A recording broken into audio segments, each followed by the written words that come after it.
What's going on, everybody? It's Simon. That's right, me. Simon Says Crypto. Today we're talking about IBC prep. And so this is episode 4. As some of you may know, I'm going to be doing a series of these videos in order to help you get prepped for implementing the IBC strategy into your lives and getting you to your first policy. And the steps that I have taken over the course of my life that I was able to actually effectively already kind of do IBC in a roundabout way. But as I started learning about the infinite banking concept, I was able to do that without a policy. It's far better with a policy, far better. But the mechanics I was able to do. And that's what I'm going. That is the point of these of this series and these videos. Okay. And it really helped me out. So if I know it helped me, I know if it can help you. So in last week's video, well, we talked about 2 things: monthly liability sheet.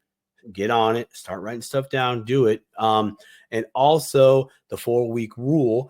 And today I'm going to expand on the 4-week rule and show you how, if you implement this over the course of a year, by the time you get to the end of November, you will have all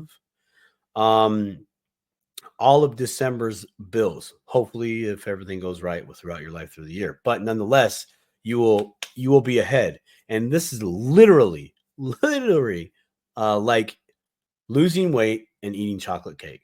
It's that good. Okay, so let's get into this. I have created a calendar.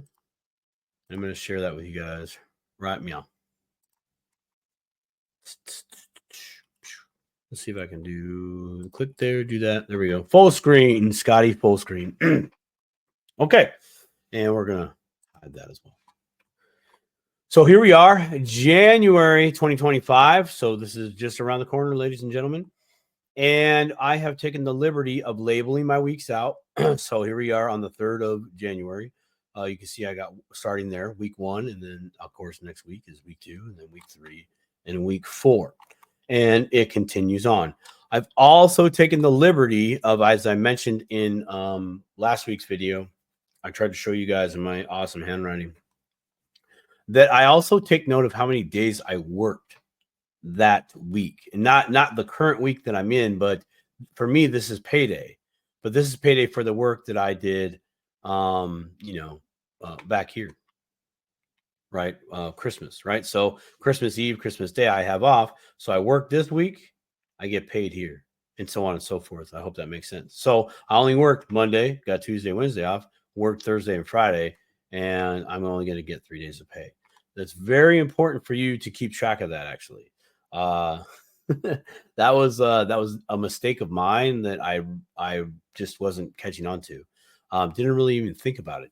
But that's something to note. So count how many days you're working that week. That way you can scale your pay, or at least have a good anticipation of your pay. So let's go back to January 2025. Now you can also notice here that I've only written down one bill because I just want you to see how this works. And that is mortgage. So let's say, in theory, on January 3rd, you guys out there had your mortgage payment ready or rent was ready. Typically, if you have rent, it's due by the 1st, but they kind of give you a little grace period there. Who takes that all the way to the grace period? All right, that's what I thought. So we have the money, we pay our mortgage, and then we continue on through our month, right? Week 2, week 3, week 4, and we magically have our mortgage payment again for the next month. Okay, so now we're into February. And again, just week 1, paid the mortgage. Week 2, we do whatever. Week 3, we do whatever. Week 4, we do whatever. And here is week 1. Again, now I want you to pay attention right here, because this is where it actually gets pretty nice. We are on the 28th. Yes, it is the last day of the month. The 1st of the month is quite literally the next day. Okay, but pay attention to that right there. So now we're in March. Here's March 1st. We are we paid our mortgage, right? But we had a day early. Woohoo! And then we continue on week 2, week 3, week 4, and here we are at the end of March, the 28th, right? So we have our rent or mortgage payment ready to go, but the first isn't until the coming Tuesday. Now that's only, let's see, 1, 2, 3, 4, 5 days. Okay. But you're 5 days ahead. Okay. 5 days. Now let's move on to the next month. So we're progressing to April. And here we go. So we're in week 2, not of the month, but of our schedule. Week 2, week 3, week 4, and boom, week 5, when we need to have our money ready to go for our mortgage, right? Because that's how this works. But you can see we're on the 25th now. When's rent due? The coming that next week, almost a full 7 days away. Holy shnikes. So now we're a week ahead, which means, I mean, okay, not quite a week ahead, but I'm going to count it. That's a gimme. Which means everything else should be a week ahead. You should literally right now be a week ahead on your obligations, right? And let's just continue on. Okay, so again, now we're in May. Where are we going? May. There we go. We got, let's go back. We paid our mortgage week 1. Cool. We're a week ahead on everything. We're still in April, and we just have the money now for March's rent or mortgage.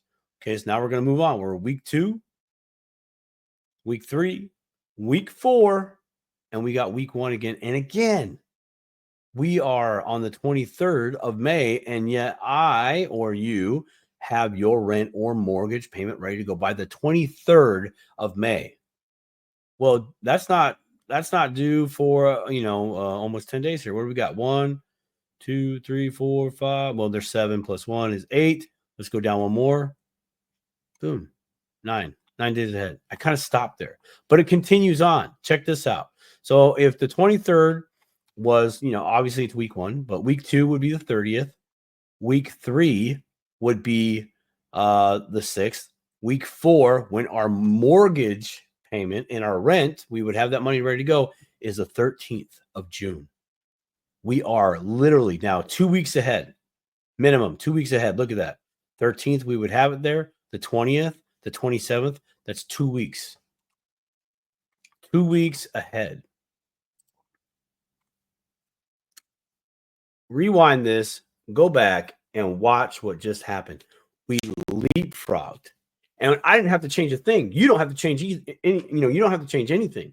That's the beautiful part. Like I said, it's like losing weight and having chocolate cake. Literally, it's really cool.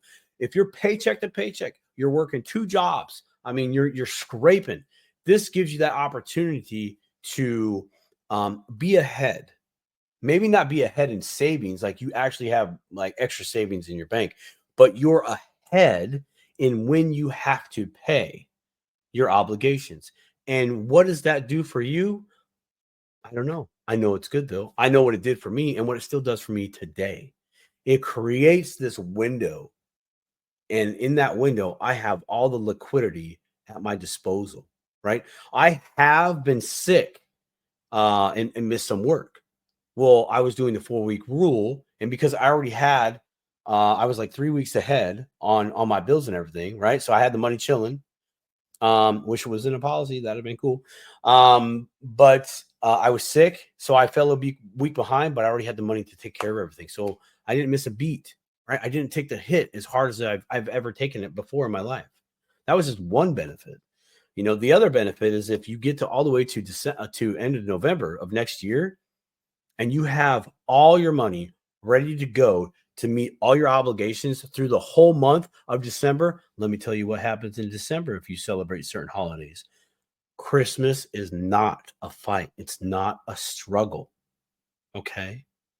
Even then, you could have the whole month of December and stack that stuff up. And now you have actual savings. You took that big chunk, boom, you hashtag locked it in for the win. I hope this makes sense. We're going to dive more. We're going to add a few more things on there. We're going to do some numbers as far as we're going to add a few more bills, the mortgage, the light bill, groceries, gas, right? We're going to try to implement the monthly liability sheet.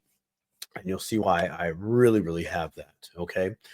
If you guys got any questions on that, leave them down below. If you got any good comments, bad comments, you know what to do. Leave them down below. And if you are even trying to be a scammer, sure, why not? I guess you leave it down below. But if you're really trying to hustle people, I'm gonna give you the boot because I don't like it when you pollute on this channel. Y'all be good at there. Simon Says Crypto, IBC Prep. We will talk to you all. Wait a minute. These are the deuces. Now I'm cabooses. Y'all take care.